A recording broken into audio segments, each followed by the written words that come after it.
Buenos días, distinguidos estudiantes. Vamos a comenzar nuestra clase del día de hoy, avanzando un nuevo contenido como una primera parte. Y en la segunda parte, como es de rigor, van a tener ustedes una práctica de retroalimentación, de comprensión, que lo van a desarrollar obviamente a partir de la actividad que está programada en plataforma.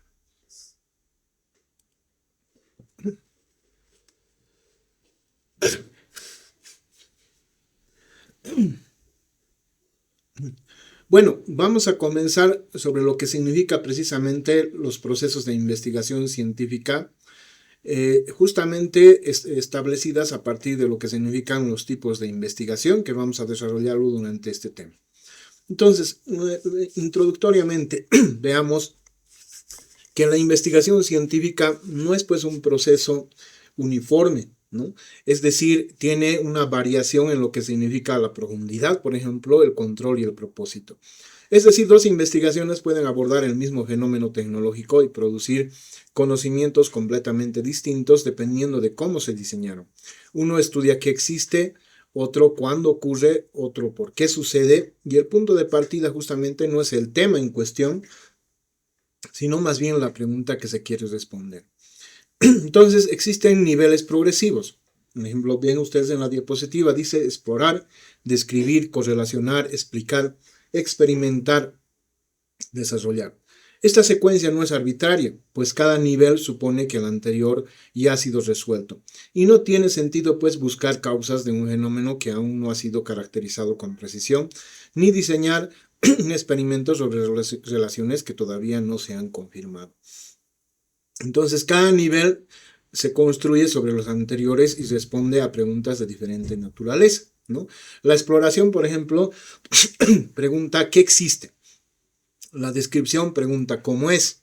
La correlación pregunta si dos cosas van juntas. La explicación pregunta ¿por qué? Y el experimento pregunta por qué pasa si se interviene. Entonces el desarrollo pregunta cómo construir una solución validable. Uno de los errores frecuentes es confundir estos niveles porque produce investigaciones que responden a preguntas que en realidad nadie hizo. En la programación digital, elegir el nivel correcto justamente va a determinar la validez y el impacto del conocimiento generado.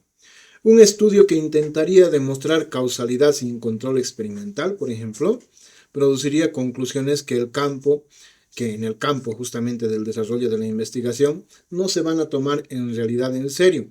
Y elegir bien el nivel no sería un formalismo académico, sino más bien lo que hace que los resultados sean usables por otros investigadores y profesionales.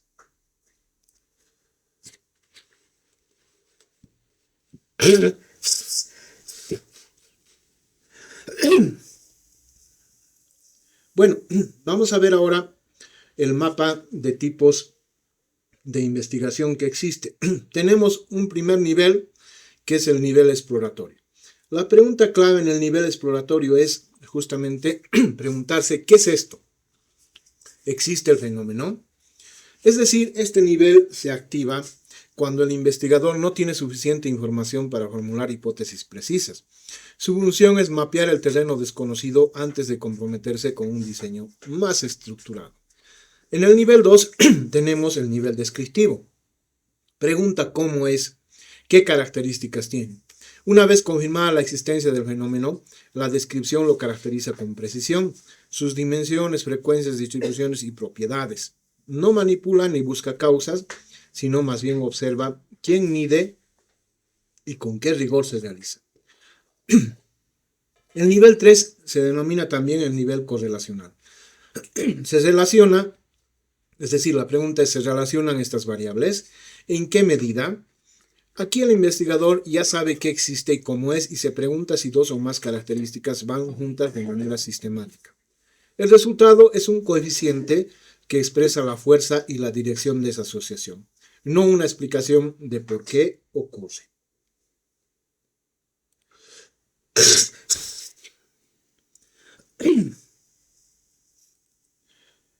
El nivel 4 es la denominada investigación explicativa. Se pregunta por qué ocurre, qué lo causa. Este nivel exige conocimiento acumulado de las tres anteriores, es decir, no debemos verlo como algo aislado. No basta con saber que dos variables se asocian. Aquí se busca un mecanismo que produce una asociación, lo que requiere diseños más complejos y mayor controles metodológicos. El nivel 5 es el nivel denominado experimental, que también está el denominado cuasi experimental, por si acaso no son lo mismo, ¿no? Hay variaciones que las vamos a estudiar justamente con detalle en los temas, en los puntos precedentes también. Entonces se pregunta, ¿qué pasa si intervengo deliberadamente? Es decir, con intencionalidad. Aquí el investigador deja de observar y pasa a actuar. Manipula una variable y mide el efecto sobre otra. Este nivel produce el conocimiento causal. Ojo, estoy diciendo causal, no casual, ¿no? Es decir, de causa y efecto. Produce este nivel de conocimiento más sólido, el causal, pero exige condiciones de control que no siempre son posibles en entornos reales. Finalmente, el nivel 6, denominado también el de desarrollo tecnológico, pregunta cómo construyo una solución validada científicamente. Es decir, el producto final no es solo conocimiento, sino un artefacto funcional, un sistema, un framework, un protocolo, una herramienta que ha sido diseñado e implementado justamente para evaluar con rigor metodológico, lo que lo distingue del desarrollo comercial ordinario. Vayamos ahondando un poco sobre los niveles que hemos estudiado. Empecemos con la investigación exploratoria. Aquí justamente inicialmente tenemos que tomar en cuenta que se aplica cuando el fenómeno es poco conocido, nuevo o carece de marco teórico consolidado. Es decir, en el marco tecnológico esto ocurre con frecuencia. Cada vez que emerge una herramienta, paradigma o práctica significativamente nueva, el conocimiento disponible no alcanza pues para formular una hipótesis precisa sobre el impacto que se tiene. Entonces la exploración es la respuesta metodológica frente a estas dudas, a estas incertidumbres. También se dice que no busca conclusiones definitivas, ¿no? Sino más bien su propósito es lograr familiarizarse con el problema. Esto no lo hace menos riguroso, simplemente tiene objetivos distintos. El criterio de éxito no va a ser confirmar una hipótesis, sino más bien generar un mapa conceptual del fenómeno suficientemente sólido para diseñar la siguiente fase de investigación. También nos dice, responde a la pregunta, ¿qué sabemos hasta ahora sobre este fenómeno? Esta pregunta puede parecer simple, pero implica un trabajo sistemático de revisión de lo existente, identificación de vacíos y formulación de los conceptos organizadores, es decir, de los primeros conceptos que van surgiendo a través de esa incertidumbre que se genera al desconocer a un fenómeno. Sin responder, cualquier investigación posterior sobre lo anteriormente establecido en la incertidumbre que tenemos frente a ese problema, prácticamente se basaría sobre supuestos, ¿no? Y eso obviamente no, en términos científicos no son verificables y consiguientemente serían inválidos. Bueno, se dice también que es el punto de partida obligado en áreas tecnológicas emergentes, por ejemplo, la inteligencia artificial, los modelos de lenguaje en entornos de desarrollo y las nuevas formas de colaboración distribuida. Estos son ejemplos donde el conocimiento científico acumulado todavía no alcanza directamente para saltar a estudios posteriores, como los correlacionales o los explicativos. Un ejemplo de contexto, decimos primeras aproximaciones del uso de LLMS, ¿no es verdad? Estamos hablando justamente de modelos de lenguaje en entornos de desarrollo. Nadie sabe aún con precisión cómo cambia la dinámica de un equipo cuando, por ejemplo, utilizamos algunos entornos o herramientas como el GitHub o el Copilot, que ustedes han manejado también seguramente el Copilot, u otras IAs, ¿no es verdad? Como Gemini, etcétera, ¿no? Entonces, no sabemos cómo se vuelven parte del flujo del trabajo cotidiano. Y esta incertidumbre es exactamente el punto de entrada de una investigación de tipo exploratorio. ¿Qué características ahora tiene la investigación exploratoria? Primero, la apertura metodológica. es decir, sin hipótesis rígidas ni diseños predeterminados. El investigador, consiguientemente, parte con orientaciones generales, no con supuestos cerrados que confirmar. Y esta flexibilidad no es de ninguna manera una improvisación en el sentido estricto de la palabra, puesto que permite que los datos guíen la construcción del problema en lugar de forzarlos a encajar en categorías previas que quizá no corresponden al fenómeno real. Tiene también un carácter orientador, es decir, pregunta más que responde. Entonces, el valor de una buena exploración no se mide justamente por las conclusiones que produce, sino por la calidad de las preguntas que formula para la siguiente etapa. Una exploración conscientemente exitosa dejará al investigador con hipótesis más precisas y mejor fundamentadas que las que tenía al comenzar. Fuentes no estructuradas, ¿no? Aquí vemos, por ejemplo, los ejemplos, los blogs técnicos, el GitHub, los foros, las entrevistas, ¿no? En áreas tecnológicas emergentes, el conocimiento relevante no siempre está en artículos académicos revisados por pares o demás, ¿no? Los repositorios públicos, las discusiones en comunidades de práctica, los registros de proyectos reales contienen información que la literatura formal a veces todavía no ha sistematizado. Ahí, digamos, la riqueza en términos de las características de este tipo de investigación. Muestras pequeñas y no representativas, ¿no? ¿Qué significa eso? El objetivo no es generalizar, ¿no?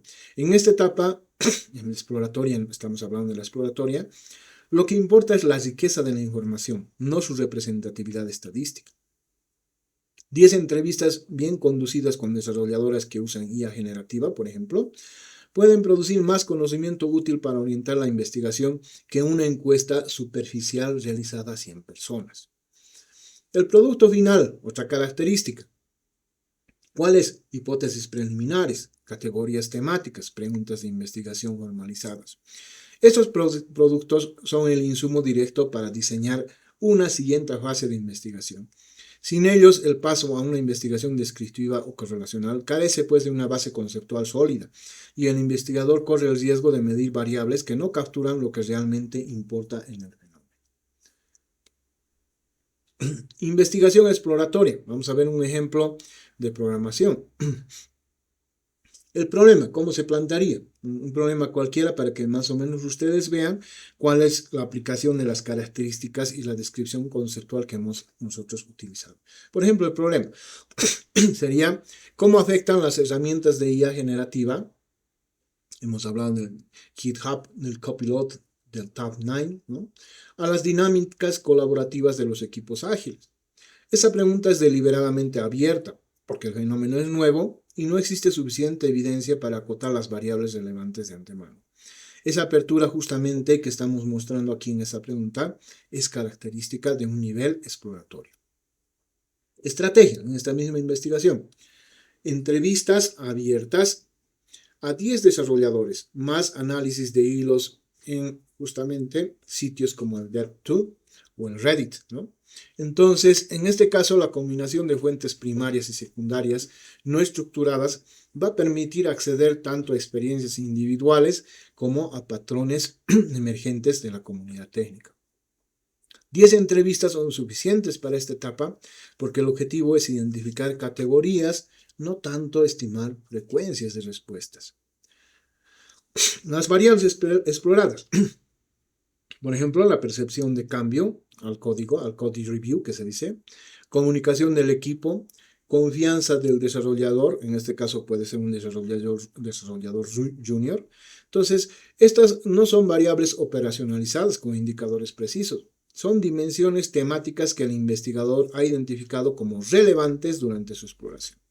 Y su definición precisa vendrá justamente en la etapa siguiente. Resultados de este ejemplo, ¿no? Un mapa de categorías temáticas, por ejemplo, la dependencia tecnológica, redistribución del rol revisor, cambios de autonomía, etc. Este mapa que se va a producir no dice cuándo ocurre cada fenómeno, no va a decir ni el por qué. Solamente nos muestra qué fenómenos existen, cómo se relacionan conceptualmente, lo cual es suficiente y necesario para este nivel. ¿Cuál sería el siguiente paso? Diseñar una investigación descriptiva o correlacional basada justamente en las categorías que hemos identificado. La exploración ha cumplido su función al generar el insumo y a partir de ahí el investigador va a operacionalizar justamente las categorías como variables medibles y diseñar instrumentos que capturen su presencia y magnitud en una muestra representativa. Vamos a ver ahora la investigación descriptiva. Por favor, si tienen dudas o consultas o comentarios, me lo hacen saber, ¿ya? Me interrumpen nomás para que podamos subsanarlas. Empecemos con la investigación, continuemos con la investigación descriptiva.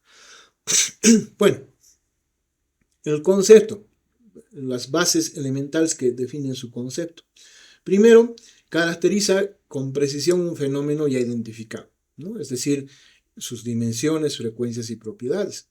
La descripción en este caso no es una simple narración, se constituye en una medición sistemática de los atributos que se han definido anteriormente en la parte exploratoria.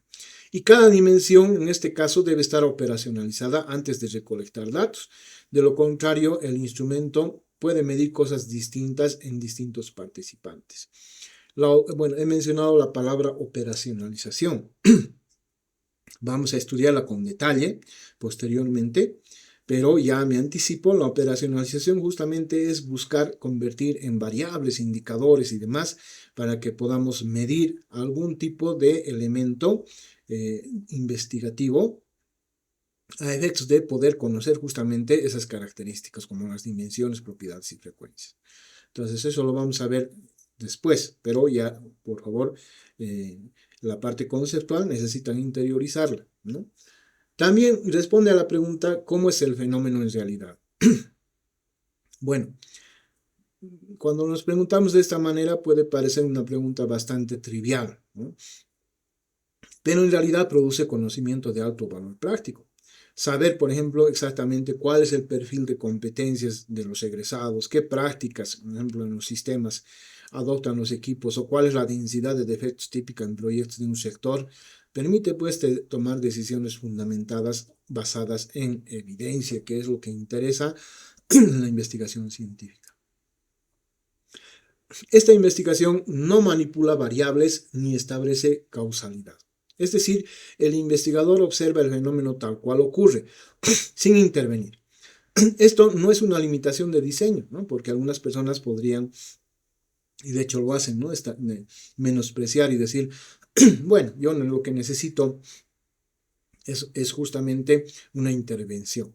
Sin embargo, como hemos dicho anteriormente, la decisión metodológica de este tipo de investigación no es tanto intervenir, ¿no? Sino más bien observar, sin intervenir, ¿no? Tiene su riqueza, obviamente, en función de lo que buscamos. Todo depende de qué es lo que buscamos. Produce perfiles, clasificaciones, distribuciones y taxonomías. Estos, por ejemplo, son los productos típicos del nivel descriptivo. Y tiene usos directos en la práctica. Por ejemplo, un perfil de competencias, si estaríamos hablando en el área de educación, va a producir o informar de un diseño curricular. En el caso de nuestra área, ¿no? Del diseño y programación, una taxonomía de defectos, por ejemplo, va a orientar revisiones de código. Y una distribución de uso de herramientas va a guiar las decisiones en la formación de los equipos. Por ejemplo, hay un ejemplo típico paradigmático, ¿no? La encuesta anual de tendencias tecnológicas, ¿no? Stack Overflow Developed Survey, ¿no? Que es en realidad un estudio que se realiza y que recoge datos de decenas de miles de desarrolladores en todo el mundo. No busca explicar esta encuesta por qué ocurren las tendencias ni manipular ninguna variable. Su valor reside exactamente en describir con precisión el estado actual del ecosistema tecnológico global. ¿Cuáles son las características de una investigación de tipo descriptiva? Ahora vamos a un poco a ahondar esas características. Bueno, para empezar, variables operacionalizadas significa definidas y traducidas a indicadores medibles antes de recolectar datos. Habíamos dicho hace un momento, operacionalizar significa decidir, antes de aplicar cualquier instrumento, qué se va a medir exactamente y cómo. Sin ese paso, preguntas que se podrían plantear como cuál es la calidad del código, etcétera, no producirían datos comparables entre proyectos porque cada investigador mide algo distinto bajo el mismo nombre, ¿no? Entonces, el peligro de no tener variables operacionalizadas es justamente esa ambigüedad peligrosa, ¿no? Instrumentos estandarizados es otra característica, ¿no?, de la investigación descriptiva. Es decir, aquí hablamos de encuestas, métricas automatizadas, ¿no? Y un ejemplo es el SonarQube, etc. Entonces, en el ámbito del software, por ejemplo, la descripción puede apoyarse en herramientas que van a generar datos objetivos y reproductibles. Una cobertura métrica, por ejemplo, producida por alguna plataforma, no depende de quién la lea ni de cuándo se aplique. Es el mismo número para cualquier equipo que analice el mismo código. Muestras representativas, es decir, que permite cierto grado de generalización dentro del contexto delimitado, ¿no? A diferencia de la exploración, aquí sí importa que la muestra refleje adecuadamente a la población de interés. Si el estudio describe el perfil de egresados, por ejemplo, de una carrera, la muestra debe incluir egresados de distintas generaciones, especializaciones y contextos laborales. ¿Para qué? Para que las conclusiones sean válidas más allá de los casos observados. Sin intervención, otra característica de este tipo de investigación. El investigador observa y mide y no altera las condiciones. Esta característica es lo que diferencia la descripción del experimento. Cambiar algo para ver qué pasa pertenece a otro nivel. Aquí el investigador, en este tipo de investigación descriptiva, es un observador sistemático que registra la realidad sin perturbación. Diseño transversal o longitudinal. Es decir, captura el fenómeno en un momento o, en su caso, sigue su evolución. Un estudio transversal, por ejemplo, toma una fotografía del fenómeno en un punto del tiempo. Uno longitudinal hace varias mediciones a lo largo del tiempo para detectar cambios. La elección va a depender, en este caso, si el investigador quiere describir el estado actual o la dinámica, es decir, el comportamiento dinámico del fenómeno. Bueno, aquí vamos a ver lo que significa las variables típicas en software con relación a la investigación descriptiva, ¿no? Características. Uno, la complejidad ciclomática del código fuente, que es uno de los indicadores que mide la cantidad de caminos lógicos independientes dentro de un módulo o función. Un valor alto, por ejemplo, en este indicador métrico, señala un código difícil de probar y de mantener, ¿no? Entonces su medición permite identificar zonas de riesgo técnico antes de que generen algunos problemas complejos en la producción. Cobertura de pruebas unitarias. Esta expresa qué proporción del código es ejecutado o al menos existe una prueba automatizada. No garantiza por sí sola la ausencia de defectos, pero es un indicador estándar de la madurez de las prácticas de aseguramiento de calidad en un equipo o proyecto, ¿no? Entonces, este indicador también se utiliza en investigaciones descriptivas para desarrollo de software. Densidad de defectos por cada 1000 líneas de código. Bueno, aquí nos permite comparar la calidad entre proyectos o versiones de un mismo sistema con independencia de su tamaño. Es una de las métricas más utilizadas en estudios empíricos, en la parte especialmente de la ingeniería de software, porque normaliza la comparación entre proyectos de diferente tamaño. Nivel de adopción de prácticas, DevOps, ¿no?, en equipos de desarrollo.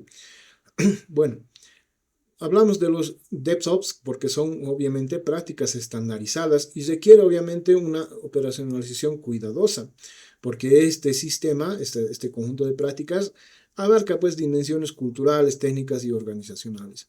Un instrumento bien diseñado puede desagregar en indicadores como frecuencia de despliegue, tiempo de recuperación ante fallos o tasas de cambio fallidos que podrían surgir de este conjunto de prácticas. Índice de mantenibilidad y deuda técnica acumulada. ¿Qué significa esto? ¿Qué significa este tipo de métrica? se basa justamente en la deuda técnica que cuantifica el costo futuro de las decisiones de diseño tomadas en el pasado para ganar velocidad a corto plazo. Medirla permite a los equipos tomar decisiones informadas sobre cuándo priorizar, refactorizar todos estos elementos frente al desarrollo de potenciales nuevas funcionalidades. Perfil de competencias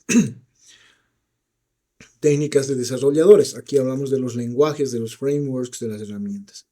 Esta variable describe la distribución de capacidades dentro de un equipo y su medición justamente tiene y debe tener características sistemáticas porque se constituyen en insumos directos para decisiones de formación, por ejemplo, contratación, en todos los procesos que involucre la ingeniería en software, ¿no? Entonces, a partir de estas métricas, veamos ahora algún ejemplo relacionado con la programación. Entonces, siempre, fíjense, partimos de un problema, del planteamiento de una pregunta. Y al llegado el momento, justamente vamos a desarrollar también nosotros esto, ¿no? En términos de lo que significa el avance, pero también en lo que significa los proyectos, ¿no? Que les he mencionado. El producto final de la asignatura es que ustedes elaboren un perfil de investigación, ¿no es verdad? A partir de lo que vamos a aprender. Bueno, empezamos siempre de problemas. El problema sería cuál es el perfil de competencias técnicas de egresados, por ejemplo, en ingeniería de programación digital frente a las demandas del mercado laboral. Entonces, ¿cuáles serían las variables? Dominio de lenguajes, Python, Java, etcétera, ¿no? Los usos de JIT, las exposiciones a los diferentes tipos de plataformas y conocimientos de ciertas tecnologías relacionadas muchas veces con la interfaz o con las redes, ¿no? Instrumento, por ejemplo, podemos utilizar un cuestionario mixto, ejercicios prácticos cronometrados. Resultado de esta investigación, en este ejemplo, sería un informe con distribuciones por competencias, brechas identificadas versus requerimientos del sector, ¿no es verdad?, de las tecnologías de información. Y uso como insumo para ajustes, por ejemplo, pueden ser curriculares con relación a las competencias. Obviamente estamos hablando de formación de profesionales o profesionistas en el área de programación y rediseño de programas formativos, ¿no?, en el caso de que sea necesario su ajuste. Investigación correlacional. Vamos a pasar ahora a otro nivel dentro de este proceso que se establece justamente a partir de estos conceptos. Bueno, inicialmente el correlacional establece relaciones entre dos o más variables y determina si varían de manera conjunta y en qué medida. Es decir, la correlación no pregunta cómo es cada variable por separado, sino cómo se comportan juntas. Si cuando una aumenta, la otra también lo hace o disminuye, ¿no? Eso se denomina, por ejemplo, covariación, covarianza también, sistemática. Y es lo que el nivel correlacional justamente busca detectar o cuantificar. Responde a preguntas como: ¿existe relación entre A y B, siendo A y B fenómenos? ¿No? ¿Qué tan fuerte es esa relación? ¿En qué dirección se establece? Estas preguntas justamente producen tres tipos de información distintos. Uno, si la relación existe, sí o no. Su magnitud, si es débil o fuerte. Y su dirección, si es positiva o negativa. Un resultado correlacional completo justamente debe responder a estas tres preguntas y no solo a la primera. Muchas investigaciones que ustedes las van a ver, yo también las he visto y seguramente las vamos a seguir viendo. A veces se suele pensar que solamente una de estas preguntas deben responderse y la realidad es que tienen que responderse las tres. El principio fundamental: correlación no implica causalidad, por si acaso, ¿ya? No porque identifiquemos correlación vamos a entender que existe causalidad. Dos variables pueden covariarse o pueden correlacionarse de manera sistemática por razones completamente ajenas a una relación causal directa, ¿no? Una tercera variable puede estar produciendo cambios en ambas simultáneamente. O pues, también decimos que la relación puede ser falsa, ¿no? También en la jerga metodológica también se denominan correlaciones espurias, ¿no? Seguramente van a ustedes escuchar también o han escuchado en materias precedentes, ¿no? Entonces, ignorar este principio justamente puede producir conclusiones que pueden ser al final metodológicamente indefendibles. Permite predicciones limitadas basadas en la fuerza de asociación. Es decir, si la correlación es suficientemente alta y estable, es posible estimar el valor probable de una variable a partir del valor conocido de otra.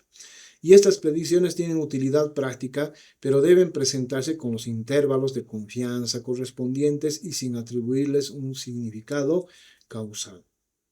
La herramienta central, el más conocido, es el coeficiente de correlación. Los coeficientes de correlación, que en este caso es el de Pearson, ¿no?, para variables continuas, o el de Spearman para variables ordinarias o ordinales o distribuciones no normales. La elección del coeficiente no es indiferente. Por ejemplo, Pearson asume una distribución normal y variables de intervalo o de razón.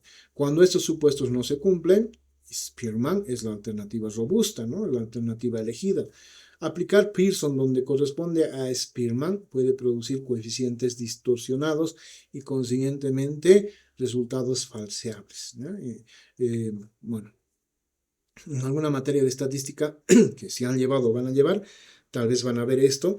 Vamos a tratar nosotros también de hacer alguna aplicación práctica por el coeficiente de correlación, aunque el ámbito de la asignatura es metodología de investigación, ¿no? Y seguramente lo van a profundizar en algunas materias de probabilidad, de estadísticas relacionadas con ellas, ¿eh? Pero vamos a tratar de ver también esto.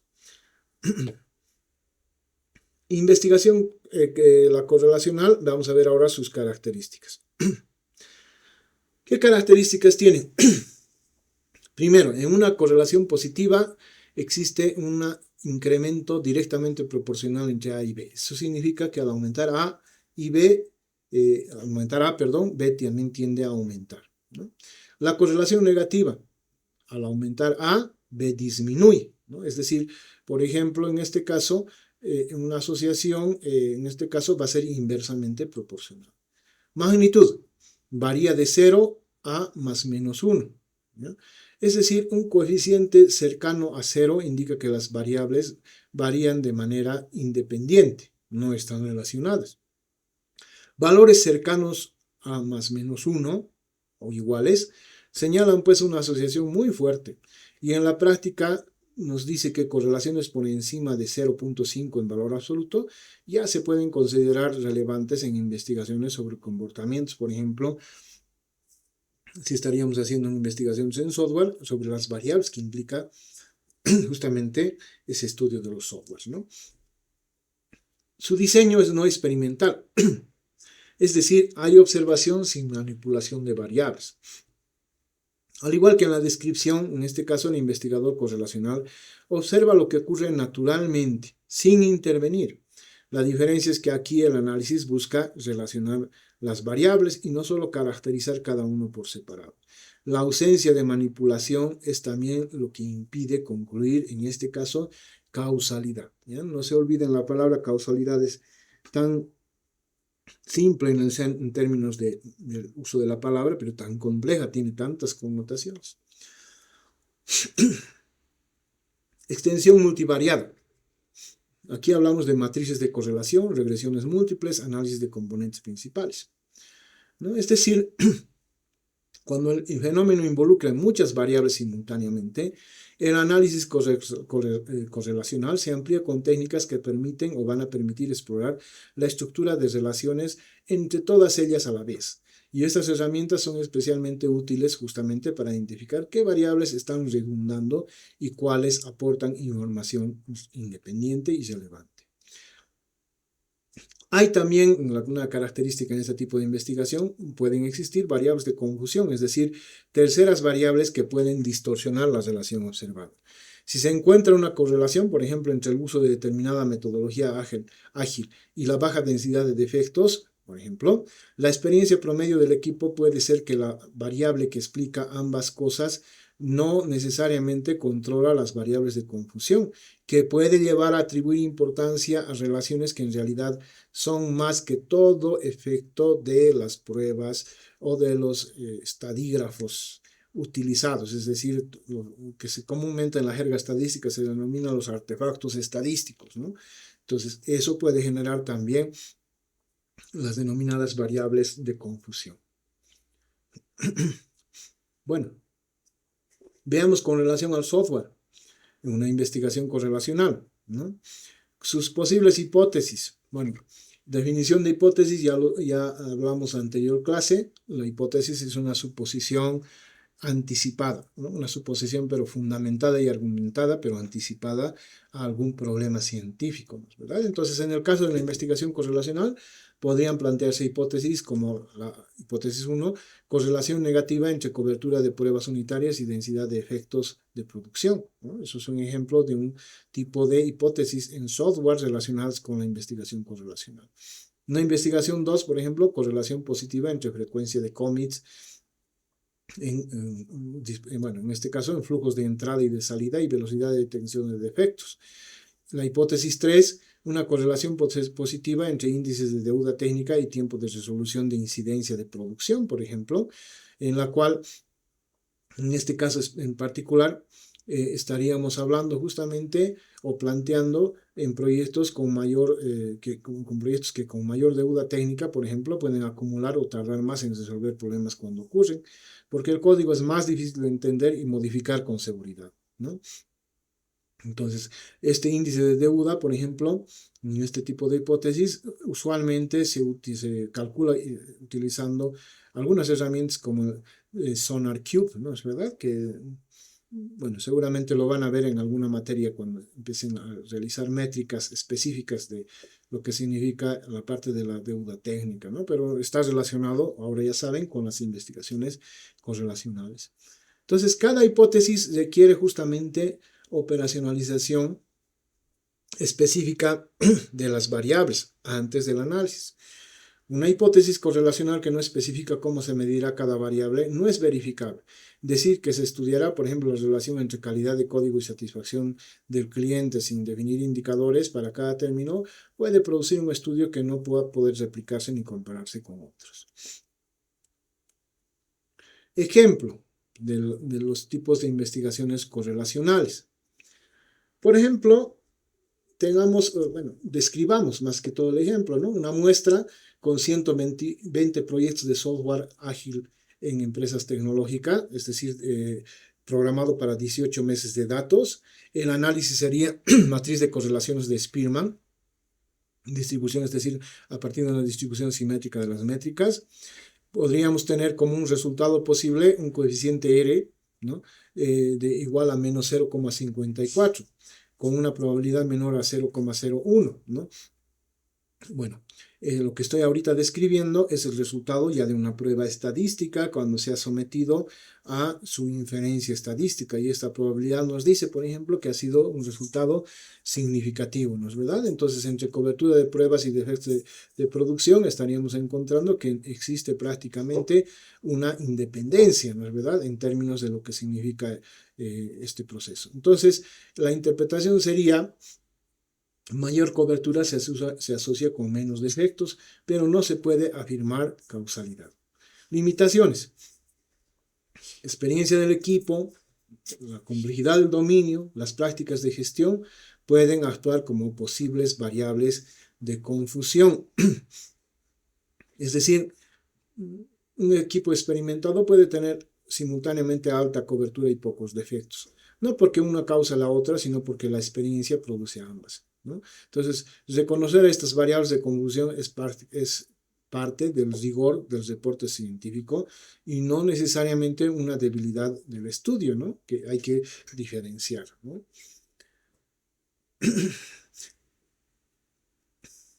Bueno, vamos a ver ahora un poco lo relacionado con lo que significa la investigación explicativa, ¿no?, que también obviamente es relevante en términos de lo que significa estos procesos que estamos aprendiendo, ¿no?, con relación principalmente a, vamos a decir así, a estos procesos, ¿no?, en términos de profundidad. Por ejemplo, tenemos acá la investigación, la característica de la profundidad, si queremos ampliar la profundidad de la investigación explicativa, ¿no? Entonces, ¿qué significa? Nivel más profundo, que desentraña los mecanismos, y fíjense aquí la palabra, causales que producen el fenómeno, ¿no? ¿Qué significa eso? Primero, estamos diciendo que a partir de esta investigación ya vamos a establecer explicaciones de tipo causal. ¿Buscando qué? Buscando los mecanismos explicativos que van a producir el fenómeno, ¿no? Y por eso nos planteamos preguntas como ¿por qué ocurre? ¿Qué lo causa? ¿Qué opera el mecanismo causal? ¿No? Fíjense igual, en este caso, las preguntas, ¿no? ¿Por qué ocurre? ¿No? Entonces, aquí ya estamos ahondando justamente en la causa prima, en el factor causal, que justamente la segunda pregunta nos lo explica, ¿no? ¿Qué lo causa? Ya estamos viendo causa-efecto. ¿Cómo opera el mecanismo? Es decir, cómo se establecen los elementos esenciales a efectos justamente de poder explicar este fenómeno. Entonces aquí parte del conocimiento acumulado se va reflejando a través de los niveles exploratorios, descriptivos y correlacionales, ¿no?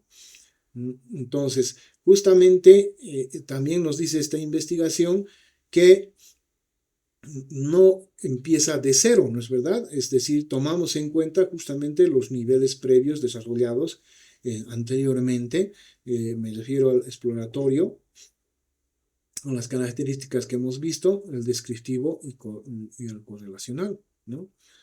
Entonces, también a partir de eso nos dice que puede producir conocimientos de alto valor teórico y práctico y permite actuar sobre las causas, ¿no? ¿Es verdad? Entonces, aquí justamente nosotros establecemos a partir de este valor teórico un valor diferencial respecto de los niveles anteriores.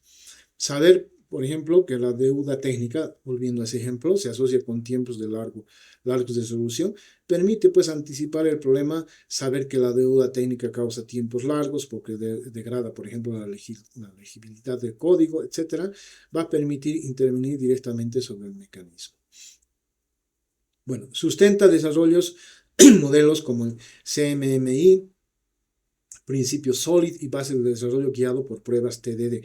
Bueno, estos son protocolos, tanto el CMMI, el SOLID y el TDD, que lo van a estudiar ustedes con detalle en las asignaturas correspondientes. Aquí nosotros vamos a analizarlo desde el punto de vista de la investigación. ¿Qué nos dice? Que estos marcos, por ejemplo, en este caso de estos modelos, no surgieron de la intuición ni de la práctica informal, sino más bien son el producto de investigaciones que han establecido causas de los problemas que buscan resolver.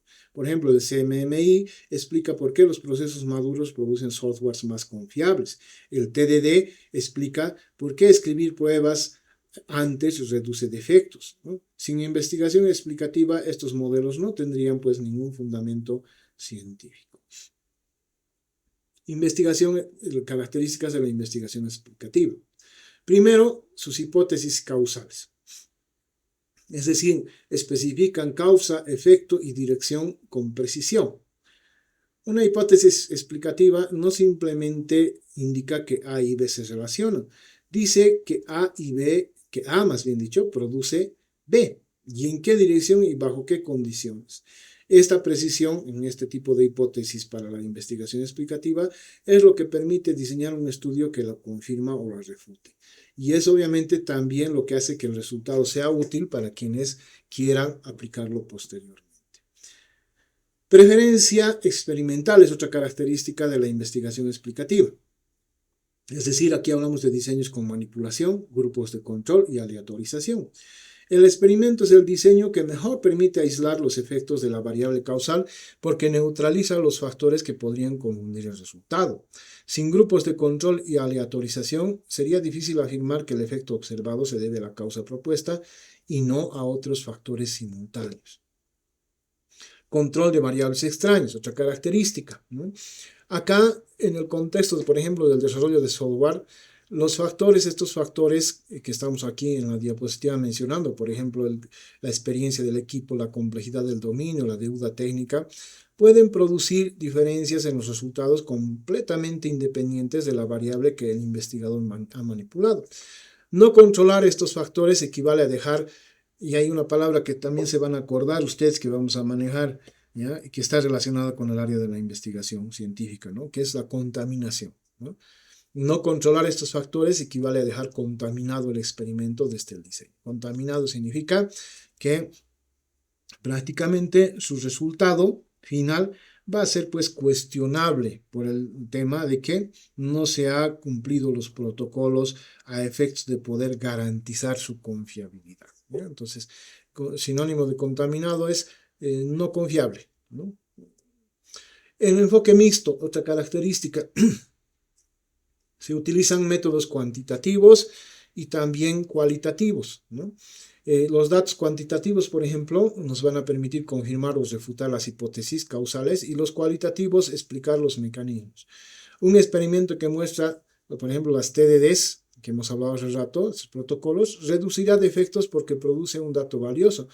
Pero las entrevistas con los desarrolladores sobre cómo cambió su forma de pensar el código van a revelar por qué el mecanismo funciona al final. Finalmente, la característica de replicabilidad, ¿no? Otros investigadores deben poder además reproducir el estudio con resultados consistentes. Este no es un formalismo burocrático, sino más bien en el sentido de un requisito inútil, ¿no? Sino una condición que distingue el conocimiento científico de lo simplemente anecdótico. Si los resultados de un estudio explicativo no pueden obtenerse de nuevo en condiciones similares, no hay razón para confiar en ellos ni para aplicarlos en la práctica, es decir, estarían prácticamente fuera de cualquier proceso de investigación, de difusión o de consideración como una investigación seria. Veamos un ejemplo de este tipo de investigación explicativa. Una hipótesis, por ejemplo, una suposición, imponer un umbral del 80% de cobertura que causa la reducción de defectos críticos, la cobertura en CI/CD, ¿no es verdad? Estamos hablando justamente de protocolos de entrada y salida, causa la reducción de defectos críticos en la producción. Diseño, 15 equipos con umbral experimental versus 15 equipos sin umbral, ¿no? Entonces, miren, en este caso en el diseño tenemos un grupo experimental y tenemos un grupo control. Y además me está dando el tiempo, dice durante 6 meses. Su análisis, voy a utilizar un ANCOVA, también se denomina un ANOVA, AMBA también le dicen otros, que es en realidad un análisis de covarianza, ¿no? Dice un análisis de covarianza controlando experiencia del equipo, complejidad ciclomática y tamaño del equipo, ¿no? Es decir, en este caso va a permitirnos comparar los grupos en la variable, voy a mencionarles ahora los tipos de variables, aunque los vamos a estudiar. Variable independiente y variable dependiente es lo que se utiliza porque obviamente, ya me anticipo, la variable independiente se denomina también a la variable causal y la variable dependiente también se denomina a la variable efecto, ¿no? Este tipo de investigación, reitero, es de tipo causa y efecto. Y esto es lo que va a hacer posible confirmar que las diferencias encontradas, por ejemplo, se deben al umbral y no a que los equipos experimentales eran simplemente más experimentados o trabajan con código más simple. Complemento cualitativo. Aquí, por ejemplo, se va a incorporar entrevistas sobre cambios de conductas del desarrollador ante el umbral, ¿no es verdad? Es decir, los datos cuantitativos nos van a mostrar, los que hemos explicado anteriormente, que el umbral reduce los defectos. Las entrevistas, que es la parte cualitativa, van a revelar si eso ocurre porque los desarrolladores escriben un mejor código o porque detectan más errores antes de hacer, por ejemplo, cualquier prueba ya de recorrido, también se denomina el hacer el push, ¿no es verdad? En el cual el umbral los va a obligar a reflexionar sobre su diseño. Este mecanismo intermedio es el que va a hacer que el conocimiento sea transferible a otros contextos. ¿Cuál es el aporte en este ejemplo? Si se confirma, va a explicar cómo y por qué la cobertura produce mejoras, no solo qué se asocia. Y este es el punto que diferencia el nivel explicativo del correlacional. La correlación ya existía, lo que aporta este estudio es el mecanismo causal que lo sostiene, lo que permite a equipos organizaciones y estándares de la industria, adoptar, por ejemplo, prácticas con fundamento científico y no solo por la analogía de lo que otros hacen. Bueno, vamos a pasar a la segunda fase. Después de esto viene la investigación experimental, pero obviamente tiene sus características que son un poquito también, debemos desarrollarla con más calma. Eso lo vamos a hacer en la siguiente clase.